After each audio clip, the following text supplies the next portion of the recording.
Bueno, hoy vamos a ver el tema de la circulación general del océano y el fenómeno del Niño.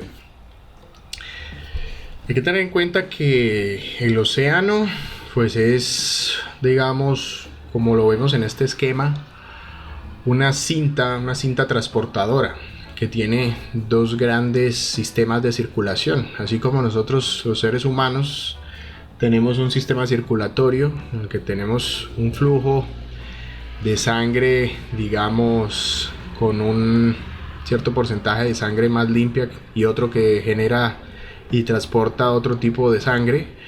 La Tierra también podría asimilarse a que su océano también tiene un sistema circulatorio, y este sistema circulatorio pues se divide básicamente en dos: el sistema circulatorio superficial, o sea, la parte externa del océano, y la circulación interna o circulación profunda. ¿Sí? Estos movimientos entonces son los que generan, digamos, las corrientes marinas y influyen obviamente en muchos de los procesos, sobre todo climáticos, que tenemos alrededor del mundo.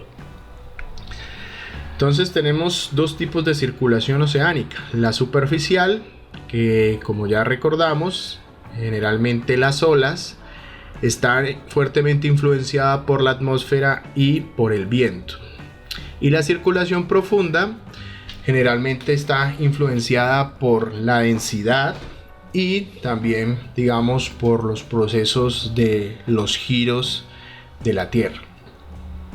Entonces la temperatura y la salinidad influyen en gran cantidad sobre la densidad del agua. Tenemos en cuenta que cuando vamos al mar y probamos el agua del mar es salada. Entonces esa salinidad pues realmente está muy relacionada con la densidad, y entonces la densidad nos permitirá que el agua tenga, digamos, ciertas variaciones de temperatura, y esto a su vez pues generará que exista una distinta manera de que circula el agua. Esa circulación, pues en la mezcla de los dos puntos de temperaturas de aguas, digamos, frías, cálidas, o aguas saladas y menos saladas, pues generalmente estamos en la circulación termoalina, ¿sí? Términos donde se da lo alino, lo intermedio, es donde se mezclan dos cosas o son medianamente difusas, se van entremezclando. Recordemos entonces un poco de la circulación atmosférica. También tenemos esta dualidad del frío y de lo caliente. Entonces, cuando tenemos bajas presiones y altas presiones, cuando tenemos corrientes frías y corrientes cálidas, ¿sí? Convecciones, en este caso, pues la circulación atmosférica tiene mucho que ver también con la temperatura del mar. ¿Por qué? Porque están fuertemente correlacionados. Obviamente, un mar cálido va a ayudar a que la temperatura del aire cambie, un mar frío va a ayudar obviamente en la misma manera a que la temperatura atmosférica o del aire cambie. Esto pues va a generar un proceso generalmente de circulación. Y la circulación pues obviamente está muy asociada al nivel mundial, sobre todo en los términos de la generación de los procesos atmosféricos. Entonces, a medida que nuestra superficie terrestre se va calentando, digamos, con los procesos de radiación solar y de generación, digamos, de la radiación extraterrestre que llega a la Tierra y calienta la Tierra, pues se expande y sube, digamos, la temperatura. Eso hace que baje en cierta manera la presión. Cuando el aire se calienta, digamos, se calienta una superficie y hay contenidos líquidos, pues se genera la evaporación, y este aire caliente asciende generando pues el ascenso del vapor del agua. Cuando llega entonces a la parte superior de la atmósfera, ese aire cálido que llega con agua se enfría, y eso obviamente hace que cambie la presión, ¿sí? Entonces la presión va a hacer un cambio de temperatura, va a hundirse en la nube y va a cambiar la presión. Eso va a generar pues una alta presión. Los vientos superficiales entonces van a llevar esa alta presión a la baja presión, y eso pues va a dar un fenómeno convectivo. Va a ser un proceso en que la temperatura va a cambiar, el cálido al frío, el frío al cálido. Este proceso se da entonces en la atmósfera y se da también en el mar. Entonces este viaje de ida y vuelta lo denominamos como la celda, ¿sí? Entonces ya lo recordábamos cuando veíamos la parte atmosférica, de pronto la celda de Halley, las celdas de altas y bajas presiones, estos ciclos denominados celdas. Cuando entonces estos ciclos que denominamos celdas tienen que ver dentro del sistema general con el movimiento de la Tierra, entonces ya recordamos que la Tierra tiene un movimiento en el cual se denomina el movimiento de Coriolis, en el que los fluidos de la atmósfera y del océano pues empiezan a generar este movimiento, obviamente muy enfocado en que los hemisferios tienen un giro en que tiene una fuerte tendencia hacia la derecha en el hemisferio norte, y en el hemisferio sur generalmente vamos a la izquierda. Entonces en ese proceso los fluidos y los movimientos de Coriolis con los movimientos de las celdas, digamos atmosféricas, pues tienden a concluir, a converger en estas situaciones, y eso pues nos da la circulación global del viento. Sí, aquí vemos un ejemplo. Entonces tenemos las celdas, las distintas celdas, como la celda de Hadley y digamos la celda polar, la de Ferrel, que están dependiendo de la, digamos, latitud y la longitud donde se ubiquen. También entonces tenemos los distintos procesos de los vientos, ya sea los vientos alisios, los vientos del oeste y los vientos alisios. Generalmente en Colombia nosotros pues vemos mucha influencia sobre todo de los vientos alisios, y obviamente dentro de los procesos como el fenómeno del Niño, los vientos alisios tienen una gran importancia. Y en Colombia pues obviamente tenemos la zona de convergencia intertropical, que es donde convergen todos los fenómenos de los vientos y de las celdas. En este caso la celda de Hadley es la que converge sobre el área en la que nosotros vivimos.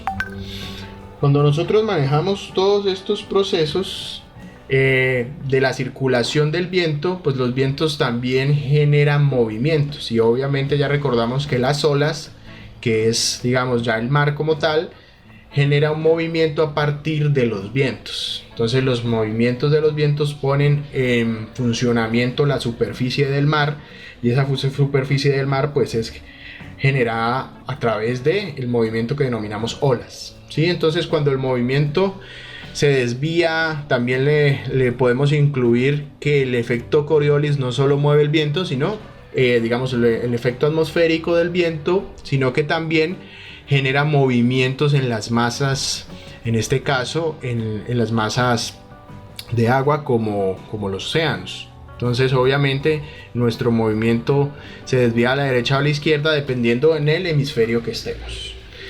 Este inicio en el mar entonces se denomina giro, ¿sí? Si de pronto los movimientos y en el nivel atmosférico los vemos muy enfocados sobre todo a la parte de las celdas o las células, en este caso en la parte marina los movimientos muy enfocados sobre todo al giro de la Tierra se denominan pues giros. Entonces son los giros del océano, muy relacionado con procesos generalmente asociados a los distintos océanos, a las distintas zonas en las que podemos encontrar la subdivisión del mar a nivel mundial. Entonces aquí vemos los giros del Pacífico Norte, del Pacífico Sur, del Atlántico Norte, del Atlántico Sur y del Océano Índico, ¿sí? En este caso también tenemos la circulación polar y la circulación antártica.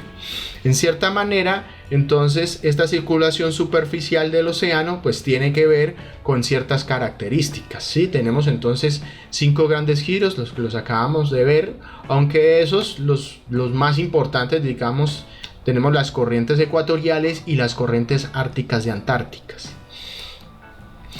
¿Los giros mueven los vientos? Pues no exactamente, están muy relacionados, pero obviamente principalmente por los movimientos. Generalmente los giros pueden ser detonados o iniciados en cierta manera por el viento, pero obviamente son alimentados por los procesos como el movimiento de la Tierra en sí. Entonces, los océanos generalmente pues fluye el agua a partir de un movimiento que puede iniciar por los fenómenos atmosféricos, pero obviamente aumentado y asociado a los movimientos de la misma Tierra.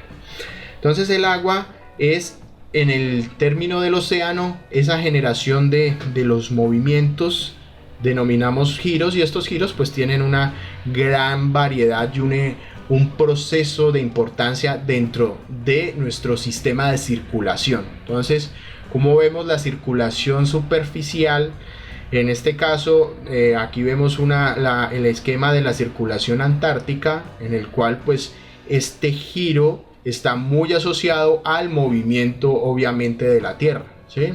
Vemos que el giro pues tiende a llevar aguas de un punto A a un punto B. Obviamente es un ciclo que va a alimentar entonces todo este proceso de nuestra cadena de transporte, en este caso pues los términos de transportar aguas frías a aguas cálidas para regular en cierta manera la temperatura de la Tierra.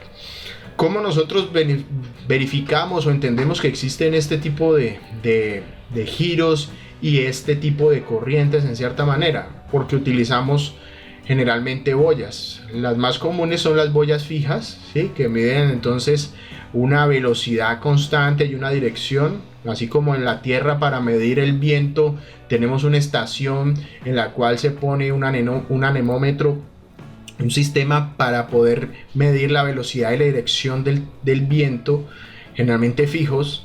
En el mar pues podemos tener boyas fijas que toman esa velocidad, esas alturas y esas direcciones en las que el agua influye o fluye, y también los famosos drifter, los cuales son boyas que no están atadas o que no están fijas y obviamente andan libres en teoría con el vaivén de la corriente.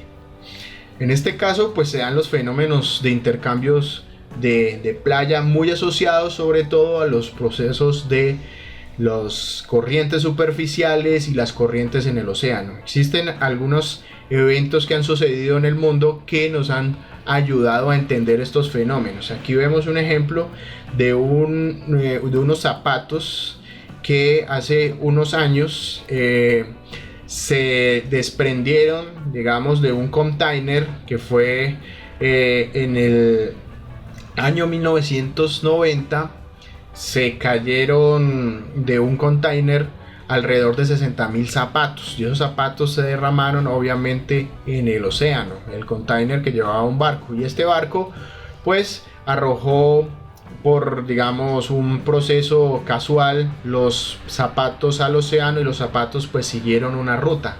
Esa ruta demostró en cierta manera cómo el giro que puede tener las distintas corrientes, los distintos giros que aparecen en los océanos, y demostró pues obviamente que también hay un fenómeno que alrededor del mundo se podía evidenciar las distintas maneras en la que esta cinta transportadora funcionaba. Esto fue en el año 90, pero también hubo otro caso importante posterior a estos años, en el que un barco también llevando containers de distintos elementos, uno de los containers tenía patitos de hule, y estos patitos también cayeron a el mar, y en ese caso se logró evidenciar los lugares del mundo donde aparecían los patitos.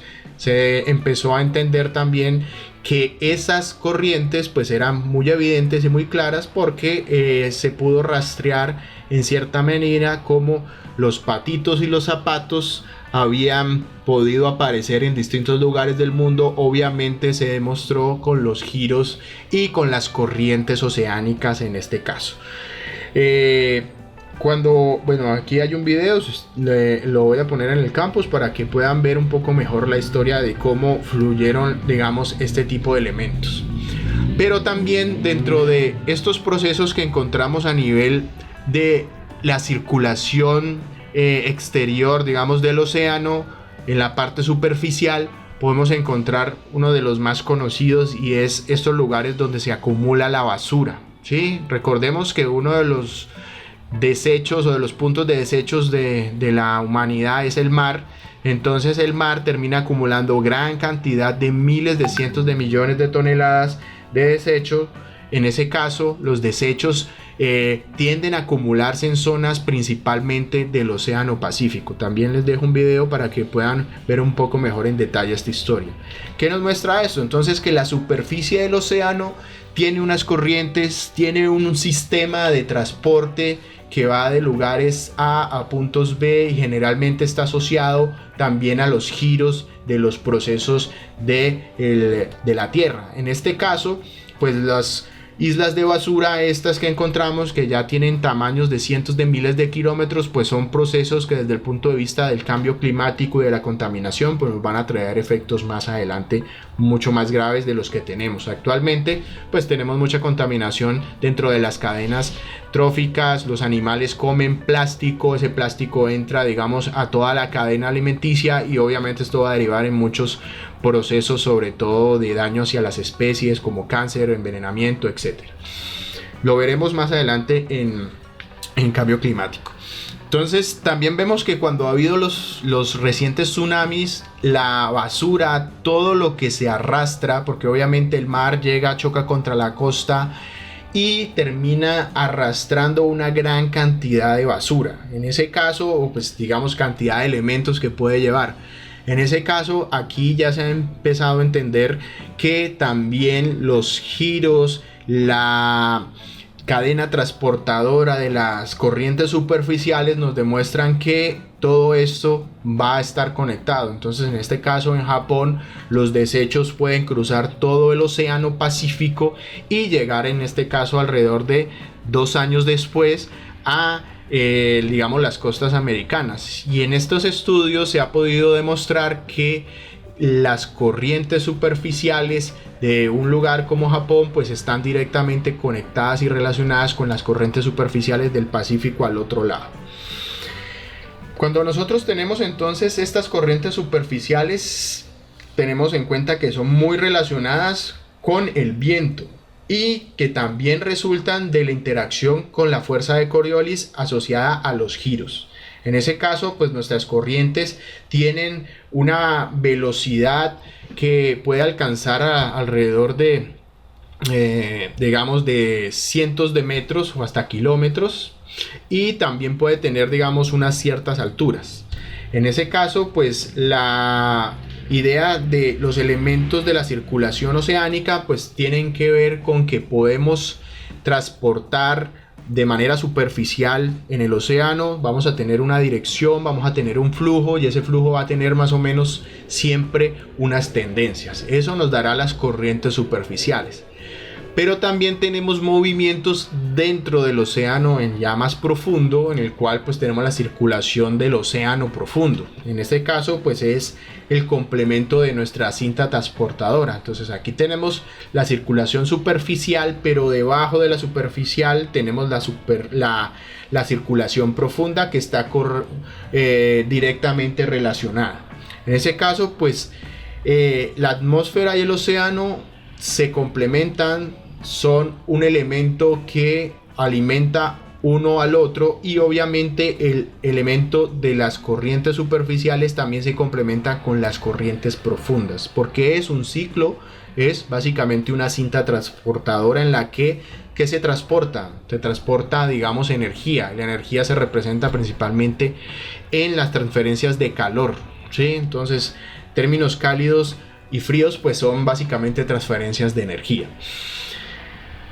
El sistema profundo entonces generalmente se mueve ese calor a través de la densidad. Entonces recordemos que la densidad del mar pues está asociada principalmente a la sal. Cuánta cantidad de sal, de la variación de la salinidad vamos a tener. Entonces obviamente cuando tenemos digamos la temperatura en la parte atmosférica de frío a cálido, pues básicamente es cómo va interactuando el flujo de energía del calor al frío. Pero en la parte marina el flujo de energía de cálido a frío se da principalmente a través del medio de la sal. O sea, la densidad del agua va a hacer que mayor densidad tengamos, pues más fría va a ser el agua. Y entre menos densa sea el agua, pues más cálida va a ser. En ese caso, pues nosotros vamos a tener una conducción de energía y de temperatura. Entonces vamos a tener unas masas de agua que van a tener una característica básica, que va a ser la densidad, y esa densidad pues es la temperatura y la salinidad. Entonces, a medida que tenemos una mayor temperatura en el agua, pues vamos a tener una menor densidad, y a medida que tenemos menor temperatura, aguas más frías, pues vamos a tener una mayor densidad. Esa es una relación que se da, digamos, desde el punto de vista de la densidad del mar. En este caso, pues vemos los gráficos en el que nos muestra, pues las temperaturas más frías van a tener un porcentaje y una temperatura de salinidad en referencia a la cantidad de temperatura que tengamos. Si es menos temperatura, pues vamos a tener en teoría una cierta cantidad mayor de salinidad y viceversa. Dentro del término de cómo nosotros definimos en un mapa o en una cartografía o en un gráfico las líneas de igual densidad, entonces son las isopigna. ¿Sí? Isopignas o isopigna es la línea de igual densidad o de densidad constante. Nosotros podemos generar mapas que tengan entonces distintos elementos, en este caso representados por líneas de igual densidad, generalmente cuando se cartografía la densidad. Entonces, muchos de nuestros océanos, en su gran mayoría, si los vemos en términos generales, pues son muy fríos. En términos de porcentaje, ¿por qué? Porque tenemos una gran cantidad de sal. Obviamente la salinidad está muy asociada a la temperatura, y obviamente hacia los lugares más cálidos, que somos los países tropicales, donde tenemos la zona de convergencia intertropical, pues en ciertos puntos la salinidad es menor, pero esto es un ciclo en que más adelante vamos a ver cómo esto influye sobre todo en el fenómeno del Niño. Entonces, nuestra circulación desde el punto de vista de la circulación profunda la podemos ver en este gráfico, en un ejemplo sobre todo en el Atlántico, en que la circulación profunda viene desde la parte norte, los términos de los territorios más fríos, donde las corrientes profundas son frías, vienen desde el polo norte y obviamente llegan hasta el Ecuador, o digamos la zona de convergencia intertropical. En este punto las corrientes superficiales, los giros, pues son un poco más cálidas, generalmente se alimentan de esta corriente transportadora de temperaturas frías a temperaturas cálidas. Las temperaturas cálidas tienden a ir hacia las temperaturas frías, y las temperaturas frías tienden a ir a las temperaturas cálidas. Obviamente las temperaturas superficiales del mar son más cálidas. En general las corrientes superficiales son más cálidas que las corrientes profundas, ¿sí? Entonces, por esa relación se nos da esta corriente transportadora. El flujo que impulsa entonces la temperatura básicamente es la circulación termoalina, está dada por la salinidad. Entonces la temperatura y la salinidad están directamente relacionadas, ¿sí? La temperatura y la salinidad, o sea, temperatura y heli, sal. Entonces la circulación termoalina es la circulación que nos muestra esos cambios de temperatura y salinidad, son lo que nos darán cómo se impulsa o cómo fluyen las corrientes, ya sean cálidas o frías, ya sean superficiales o profundas, van a tener esta circulación, van a tener estos cambios de temperatura. Las aguas más profundas, entonces, en esta relación del agua de mar, la que es más fría es más salada y la más caliente pues es menos salada. En este caso es el ciclo de cambio de temperatura. Esto pues generalmente está asociado a las latitudes, obviamente norte-sur. Nosotros aquí digamos sobre el Ecuador pues vamos a tener la mayor radiación solar, vamos a tener la mayor temperatura digamos directamente sobre el mar. Entonces eso permitirá que la temperatura en esta zona pues se mezcle la zona cálida con la zona fría, la corriente fría que generalmente viene desde los polos. Aquí vemos entonces que por regla general, la superficie del océano es un poco más cálida, las corrientes profundas son más saladas y más frías, y la parte, pues hay una parte intermedia entre las dos, entre la parte más cálida y la parte más fría. En este caso, pues es un ejemplo de la estructura del océano como lo veríamos idealizado. Cuando vemos entonces cómo fluyen esas masas, vemos que en el mar de todas maneras tenemos unas diferencias de densidades, unas diferencias de temperaturas, y obviamente va a haber una corriente superficial, pero también va a haber una corriente digamos profunda, y esa corriente profunda pues va a tener unos distintos cambios. Entonces el mar va a cambiar. Aquí vemos entonces cómo existen las corrientes profundas, digamos, del Atlántico Norte y las corrientes del fondo antártico. Entonces, si nos damos cuenta, en la parte de Colombia tenemos que la única manera que nos lleguen las corrientes frías van a llegar por el Pacífico. Generalmente las corrientes frías a través de una corriente muy famosa que se denomina la corriente de Humboldt, que es una de las que más riqueza en términos de biodiversidad y de riqueza marina puede dar, y hay en el mundo, la corriente de Humboldt, que se da principalmente entre las costas peruanas, ecuatorianas, y en cierta manera llega hasta la zona del Pacífico colombiano. Por eso los lugares, obviamente Chile también, los lugares en el mundo donde uno de los puntos de pesca o de mejor pesca en el mundo es esta zona del Pacífico. Si ustedes se dan cuenta, países como Ecuador, Perú y Chile tienen una economía pesquera muy fuerte, principalmente debido a este fenómeno. Aquí vemos entonces que nuestras masas de agua van a tener una mezcla de tres, digamos, valores.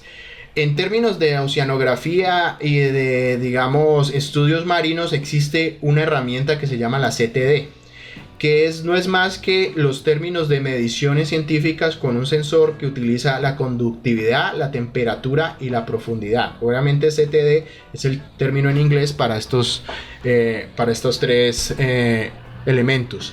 Entonces, cuando nosotros tenemos esa mezcla de temperatura, de conductividad, obviamente referido principalmente a la salinidad, y a la profundidad, pues vamos a tener una relación, ¿sí? Y esa relación pues nos va a dar los distintos niveles en que el océano va a tener las variaciones, principalmente entre corrientes y entre corrientes superficiales o corrientes, digamos, más profundas. La variación del océano en temperatura, en salinidad y en profundidad pues nos va a dar distintas mezclas y obviamente los distintos comportamientos que encontramos. Aquí vemos entonces pues un esquema de cómo el flujo de la temperatura, digamos, aquí tenemos el océano Atlántico, estamos, digamos, por el otro lado, nosotros estamos por el océano Pacífico, pero en el océano Atlántico podemos ver esa interacción, las corrientes un poco más cálidas y obviamente las corrientes antárticas que van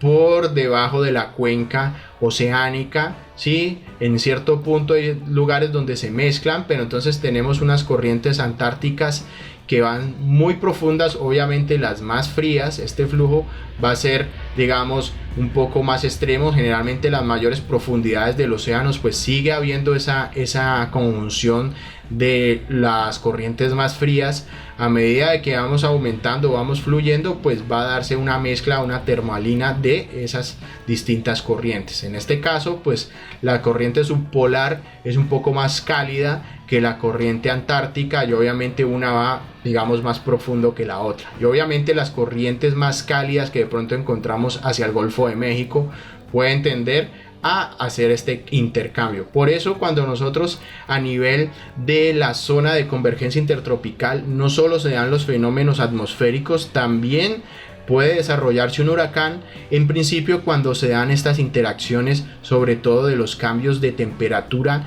de las corrientes, ya sea superficiales o las corrientes profundas, pueden desencadenar cambios en la superficie del océano que obviamente asociados a la superficie digamos atmosférica, o la parte atmosférica, pueden desarrollar un huracán. Dentro de este proceso entonces las aguas superficiales en latitudes altas forman las aguas profundas y esas aguas profundas se hunden, dentro de, digamos, las cuencas oceánicas, haciendo pozos o corrientes profundas que van a tender a ser un reemplazo de las corrientes más cálidas en algún punto. Entonces las aguas superficiales cálidas generalmente fluyen hacia las regiones polares o hacia las regiones más frías para tratar de hacer ese intercambio calórico. En ese caso, ese proceso de lo frío a lo cálido, de lo cálido a lo frío, genera una cinta, un proceso que denominamos la cinta transportadora, o en término la cinta de termohalina.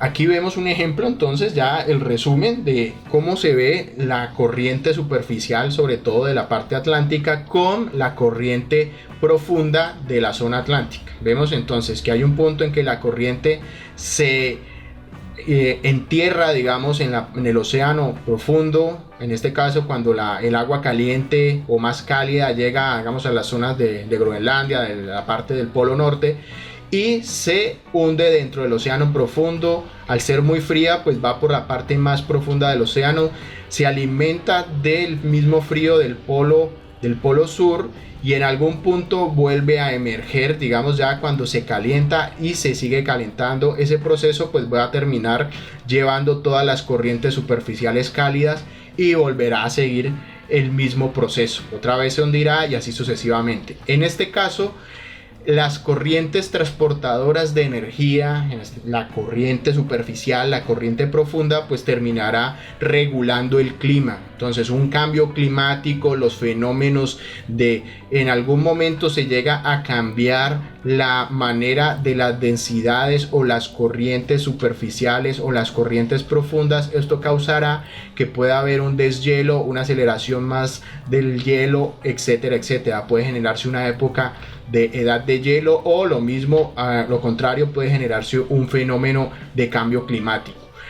Por eso hay que tener muy en cuenta que los cambios en la temperatura y en la salinidad en el mar pueden alterar el ciclo de la cinta transportadora, digamos, de la termohalina, y esto puede causar desastres, sobre todo desde el punto de vista climático, de cambios climáticos y alteración de distintos fenómenos.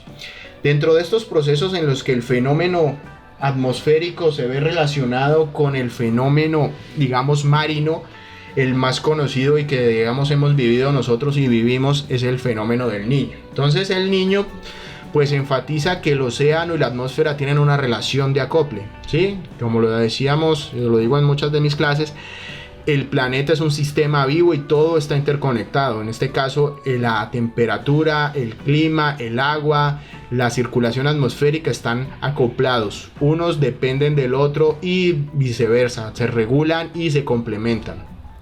Entonces ese sistema de intercambio energético, calórico, en un punto como en el que vivimos nosotros, es muy fuertemente asociado a fenómenos oceánicos y atmosféricos. Generalmente una anomalía que se da en el océano, que nosotros denominamos el fenómeno del Niño. Entonces no se sabe muy bien en términos generales cómo funciona, sino en términos particulares. No podemos predecirlo todavía, solo podemos monitorearlo, ¿sí? Podemos saber que la temperatura del océano está cambiando, podemos saber que las corrientes de los vientos alisios están cambiando, pero no podemos, digamos, predecirlo. Se descubrió por primera vez hacia el año, digamos, 1795, en los registros que se tienen. Fue reconocido en principio por los pescadores de Ecuador y Perú. Ya les decía que en la zona del Pacífico ecuatoriano, peruano, chileno y colombiano, pues hay una gran cantidad de peces por fenómenos principalmente de la corriente de Humboldt, que es una corriente fría muy profunda que llega hasta la zona, digamos, intertropical de nosotros, aquí un poco más arriba de Chile, y esto termina generando, digamos, grandes corrientes de fitoplancton que alimentan a los peces, y obviamente hay una gran riqueza marina. En este caso, la corriente cálida del Pacífico cambia, y eso trae pues unos procesos de generalmente cambios climáticos a nivel continental. ¿Dónde se dio? Pues se descubrió principalmente en Perú, o pues los pescadores de la zona empezaron a llamarle el niño porque obviamente se dio en Navidad y lo hicieron a una referencia local. Entonces los pescadores de Paita en Perú fueron los que denominaron el fenómeno como el fenómeno del niño, haciendo referencia a que aparecía en diciembre, generalmente asociado a el niño Dios. Normalmente se desarrolla del oeste tropical pacífico, o sea, en esta zona en la que nosotros nos encontramos. A menudo resulta en desastres naturales. Obviamente hace cambios climáticos a nivel local, a nivel regional, y puede generar pues obviamente desastres naturales. Ya recordaremos en Colombia que hubo muchos fenómenos de desastres, sobre todo asociados a fenómenos de sequía, o cuando hay fenómenos de lluvia muy intensos, pues que es lo contrario, que es el fenómeno de la niña, pero ahorita lo hablaremos más en detalle.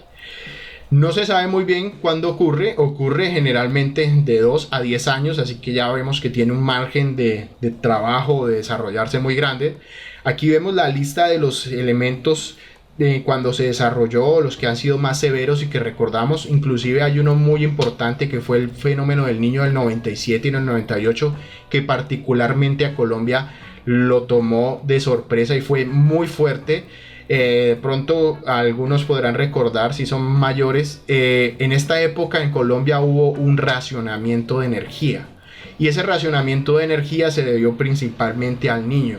El niño entonces afectó una sequía muy fuerte, y los embalses, recordemos que la energía en Colombia es casi toda energía proveniente de fuentes hidroeléctricas, en este caso que funcionan con los embalses, y en el 97-98 se dio el fenómeno de racionamiento energético en Colombia porque los embalses estaban muy bajos y no se podía producir la cantidad de energía que se necesitaba. Uno de los argumentos para que se desarrollara Hidroituango y se pudiera crear Hidroituango fue que en el 97-98 se dio un racionamiento y Colombia debería asegurar la capacidad instalada de generación de energía para que esto nunca más volviera a pasar. Entonces aquí nos damos cuenta que el fenómeno del niño, a un fenómeno climático que se origina en el mar, tiene consecuencias a todos los niveles, y en este caso pues particularmente a nosotros vemos como un fenómeno de estos puede haber ocasionado otras situaciones como las que vemos aquí en país, que ya vemos lo de Hidroituango en qué va.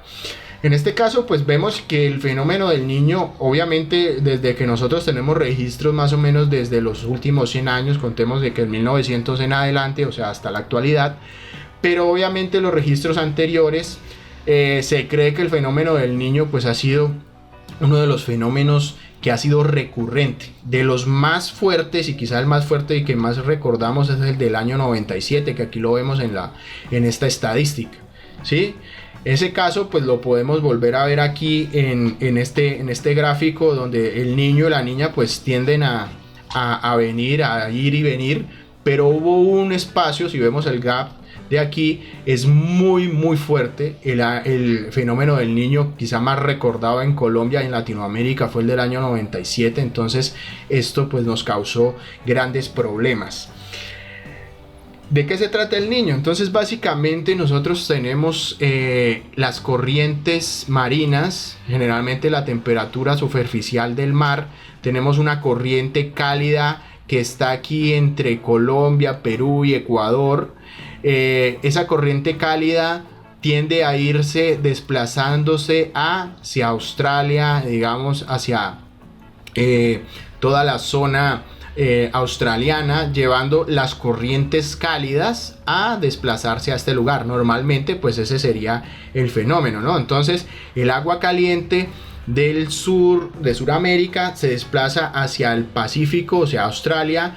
Esta agua caliente en Sudamérica es reemplazada por agua fría que viene generalmente del Polo Sur. Entonces esta agua caliente se desplaza, el agua fría se retoma, y obviamente por eso en esta zona es una zona muy rica en pesca, por este fenómeno. En ese caso, cuando vemos que se da un cambio, pues vamos a hablar ahorita más adelante del fenómeno de la niña, pero en términos generales vamos a ver esto. Entonces tenemos la termoclina, el proceso de la mezcla de las aguas de las zonas, temperaturas frías y cálidas se interrelacionan. En este caso en el océano Pacífico, el agua cálida es llevada a través de la zona ecuatorial hasta Australia, digamos, al Pacífico Oeste, por obviamente los vientos alisios, que son los que normalmente llevan estas corrientes impulsadas por la parte superficial. Recordemos que la temperatura cálida está en la zona superficial, las temperaturas frías generalmente están por la parte profunda del océano, así que todo esto que vemos aquí sobre todo es temperatura superficial del océano. Aquí vemos un ejemplo, entonces, uno de los mayores registros que se dio de los cambios de temperatura o que actualmente podemos registrar fue el último fenómeno de Niño, más o menos claro, que fue en el 2015-2016, en donde se reportaron los cambios más extremos hasta ahora en estos fenómenos. Obviamente en estos próximos años probablemente se den mayores cambios, sobre todo con el proceso de cambio climático, pero vemos entonces que ha habido unas fuertes temperaturas en lo que es Colombia, Ecuador, Perú, de el fenómeno que denominamos, digamos, el fenómeno del Niño. Aquí las temperaturas del mar han empezado a subir fuertemente, ¿sí? En este caso nuestra temperatura de 5 grados de temperatura del mar obviamente ya es una temperatura muy alta para los términos desde el punto de vista marino. Aquí vemos entonces cuando no tenemos el Niño cómo fluye. Entonces normalmente el agua se calienta en la zona costera de Colombia, Perú, Ecuador y es desplazada hasta la zona, digamos, de Australia. En este caso, pues el agua cálida es reemplazada por agua fría y es un ciclo que sigue, ¿sí?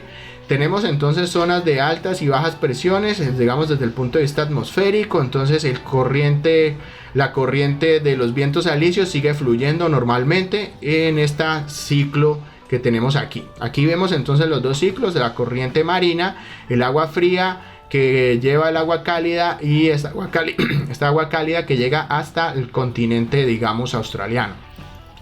Y desde el punto de vista del viento, pues obviamente entonces los vientos alisios vienen hasta el Ecuador.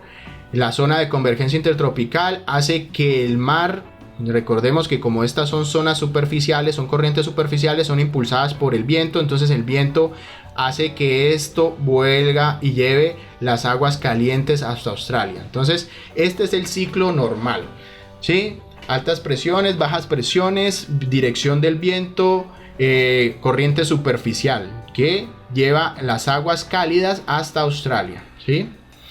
Cuando nosotros tenemos entonces el proceso de El Niño, que en términos científicos se denomina el ENSO o la oscilación del sur, entonces generalmente hace que se den, digamos, cambios en las celdas atmosféricas, ¿sí? Ya recordemos que aquí estamos sobre unas celdas atmosféricas, las zonas húmedas se vuelven secas, entonces se dan los procesos de sequía, las áreas secas, como en el caso de Australia, se inundan. Entonces, si recordamos, en la zona de Colombia, pues es una zona muy húmeda, digamos el Chocó, el Pacífico, donde nosotros vivimos es húmeda, mientras que Australia es una zona seca. Si cambia este ciclo, entonces obviamente las zonas que son húmedas van a pasar a tener sequedad y las zonas muy secas, como en el caso de la zona australiana, van a pasar a ser muy húmedas. ¿Por qué? Pues obviamente se está cambiando el fenómeno. En ese caso, cuando se da ese cambio es que se genera el fenómeno del Niño, ¿sí? Recordemos que este es el ciclo normal, cuando no hay niño. Cuando hay niño, entonces obviamente va a cambiar. ¿Y por qué va a cambiar principalmente? Porque los vientos alisios van a debilitarse, ya no van a tener la misma fuerza para poder arrastrar las corrientes cálidas hasta Australia. En este caso los vientos retroceden y no van a tener, digamos, esa capacidad. El agua obviamente a nivel superficial se va a mantener, el agua cálida en términos del Pacífico más cercano a Colombia, Perú y Ecuador, y no va a generar entonces que se desplacen esas corrientes, digamos, de aguas cálidas. Las aguas cálidas van a quedar más intermedias. Eso va a hacer entonces que todo alrededor de este proceso cambie. Igual los vientos alisios. Sin el Niño, entonces los vientos alisios van a ser fuertes, ¿sí? Vamos a tener una corriente en que el viento alisio superficial va a ir hasta Australia, luego el viento va a devolver, digamos, en cierta manera las corrientes superficiales, los vientos van a cambiar de fuerza, ¿sí? y como van a cambiar de fuerza y van a cambiar de dirección en cierta manera, pues unos contra otros, el sistema atmosférico no va a estar completamente enfocado, digamos, en Australia, sino que va a desplazarse más a el Pacífico intermedio. Eso va a hacer que obviamente las corrientes superficiales que llevan el agua caliente no se va a ir completamente hasta Australia, sino que va a terminar posicionada entre la mitad del Pacífico hacia la zona más cercana de las costas latinoamericanas. En ese caso van a causar que eso haya un cambio en el cambio de la temperatura, pues va a causar el fenómeno del Niño. Entonces la oscilación del sur, denominada ENSO y popularmente conocida como el Niño, pues el agua tibia se mueve hacia el oeste, eleva las temperaturas de la superficie del mar. Recordemos entonces que las temperaturas del Pacífico podrían estar más o menos frías, pero si no hay esta corriente de aire que lleve esas corrientes cálidas, ese mar cálido hacia Australia, pues se va a mantener el mar cálido más cerca de nuestras costas, y eso va a hacer entonces que se reduzca, primero que todo, la capacidad de los nutrientes para el fitoplancton y obviamente la pesca. Y la pesca pues va a generar entonces que no haya una gran cantidad de pesca para que los usuarios, en este caso los pescadores, puedan tener gran cantidad para poder mantener su ciclo económico. En ese caso, por eso los primeros que se dieron cuenta de este cambio fueron los pescadores. Entonces, al haber menos peces, pues va a haber más competencia entre los distintos actores. En este caso, pues va a haber muerte de otros tipos de peces, va a haber desplazamiento, digamos, si ustedes recuerdan, las ballenas que llegan aquí al Pacífico colombiano generalmente están asociadas a seguir estas corrientes, las corrientes de Humboldt, que tienen una gran cantidad de fuerza, de nutrientes y obviamente toda una cadena que vive de ellos. En este caso, pues si se da un fenómeno del Niño, pues cambian los ciclos vitales por la disponibilidad de recursos, y obviamente esto también afectará a toda la cadena, digamos, trófica y la cadena animal que encontramos en la parte marina, y que obviamente también asocia a la cadena terrestre y obviamente a los humanos que viven de ella. En este caso, pues aquí lo vemos gráficamente muy evidente. Cuando no tenemos el Niño, entonces las aguas cálidas del Pacífico se desplazan hasta Australia, ¿sí? Mientras que cuando está el fenómeno del Niño, las aguas frías no son tantas, se reduce esa capacidad de llevarse las aguas cálidas hasta Australia y quedan más asentadas hacia el centro del Pacífico, obviamente desplazando las temperaturas y teniendo unas temperaturas más cálidas en el Océano Pacífico latinoamericano y digamos del Golfo, digamos de México y de Centroamérica también. Entonces esto traerá que nuestras temperaturas en ciertas maneras vayan a cambiar, y obviamente vamos a tener procesos en los que los fenómenos atmosféricos, como están relacionados con los fenómenos marinos, vayan a cambiar todo lo que tiene que ver con la temperatura, la lluvia, la precipitación. Entonces se pueden dar fenómenos de sequía, se pueden dar fenómenos de lluvia. Cuando el Niño, entonces, vemos en resumen, generalmente es un fenómeno oceánico y atmosférico que tiene una principal razón al cambio de la temperatura del mar, que en términos científicos se denomina ENSO. Entonces, cuando el ENSO se da a fenómeno de un punto de vista muy local, muy regional en esta zona del mundo, pero también se ve el efecto hacia el otro lado del mundo, en la zona australiana, que eso también a su vez tiene un efecto a nivel mundial en todos los aspectos, porque el sistema climático está directamente relacionado, y cuando hay un cambio en el sistema climático, pues vamos a tener un cambio alrededor de todo el mundo.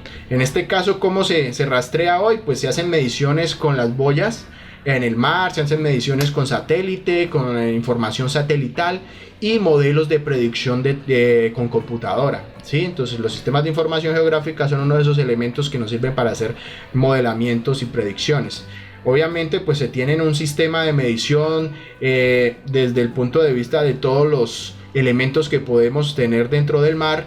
Los más importantes obviamente son las boyas. Entonces recordemos que las boyas que no solo nos han de servir para ver el desplazamiento de las temperaturas, de la salinidad, del movimiento de las placas tectónicas, de tener un sistema de alerta de tsunami. Entonces una boya o los sistemas de boyado en la parte marina sirven para múltiples propósitos. Entonces en este caso pues Colombia no es que tengamos mucha información asociada a nuestras boyas, pero lo ideal es que en el futuro tengamos un sistema mucho mayor. Pero en el Pacífico existe el sistema de monitoreo. Obviamente aquí vemos los distintos sistemas en los cuales se tienen boyas en el Pacífico, se tienen sistemas de satélites, se tienen sistemas de medición de altura de ola, barcos oceanográficos que hacen la muestra de datos de CTD en distintas partes del mundo, en este caso de distintas partes del Pacífico, lo que nos terminará ayudando a entender mejor el fenómeno. La niña pues entonces es el fenómeno opuesto a el fenómeno del niño. En este caso no está, digamos, atado directamente a la relación del ENSO. Los vientos alisios, en vez de debilitarse, se fortalecen, o sea, son más fuertes. La temperatura superficial del mar cambia en el Pacífico, no está en este lado de suroeste. Las condiciones normalmente, o sea, digamos, se exageran. Entonces tenemos una temperatura muy alta en la zona de Australia, y tenemos un mar muy frío en la zona del Pacífico, ¿sí? Entonces eso también puede dar un cambio en el que se puede dar una sequía, se puede dar una precipitación mayor. Generalmente en esta zona, cuando tenemos niña en Colombia, es cuando tenemos las lluvias, ¿sí? No cuando tenemos la sequía. Entonces cuando nosotros normalmente tenemos lluvias normales, no tenemos niño, pero cuando viene unas lluvias tormentosas muy grandes, entonces tenemos un fenómeno de niña. Ya decimos, ya llegó la niña. Generalmente está asociado a las lluvias, sobre todo en la parte de Colombia. Entonces las zonas húmedas se humedecen más, pues vamos a tener procesos de inundaciones. Entonces ahí obviamente cuando ocurre la niña pues no hay niño, porque pues es contraria a este. En este caso el niño y la niña pues son fenómenos atmosféricos relacionados directamente con el océano, o sea, son fenómenos oceánico-atmosféricos que se ven afectados principalmente a la Tierra, o afectan a la Tierra y a los sistemas sociales naturales desde el punto de vista de aumento de la lluvia, de la disminución de la lluvia y del cambio de las temperaturas del mar. Y son ciclos que ocurren naturalmente. Todavía no se entiende bien cómo funcionan los ciclos, pero ya hemos podido detectarlos. Entonces aquí vemos un comparativo de la niña versus el niño. Entonces obviamente en uno la oscilación del sur sí se está dando, en el otro no. Los vientos alisios faltan, en el otro incrementan los vientos alisios. En uno hay un flujo inverso de aire, en el otro no hay flujo. En uno la temperatura superficial del mar es elevada, en el otro es la temperatura del mar no está disminuida. No existe surgencia, que es un fenómeno que es asociado a la corriente de Humboldt, en el cual los nutrientes para toda la cadena trófica ascienden, y entonces tenemos una explosión, digamos, de pesca. En este fenómeno no hay. Las zonas secas pues se inundan. En este caso las áreas secas se secan más dependiendo de donde estamos, en el caso del lugar donde estemos, y las inundaciones en zonas pues húmedas aumentan. ¿Qué podemos aprender de esto? Entonces, que la Tierra, en el caso del fenómeno del niño, está muy relacionado a un fenómeno marino o un proceso marino con un proceso atmosférico que termina impactando un fenómeno terrestre. Entonces esto nos muestra que los fenómenos de la Tierra todos están muy interrelacionados, lo que es océano y lo que es atmósfera. Los conceptos de teleconexiones y, digamos, de la interrelación entre todos los sistemas, que todos están conectados, y que debemos entender primero los fenómenos para poder predecirlos, para poder entender qué situaciones se pueden prever en un futuro a partir de todas estas cosas. Muchísimas gracias.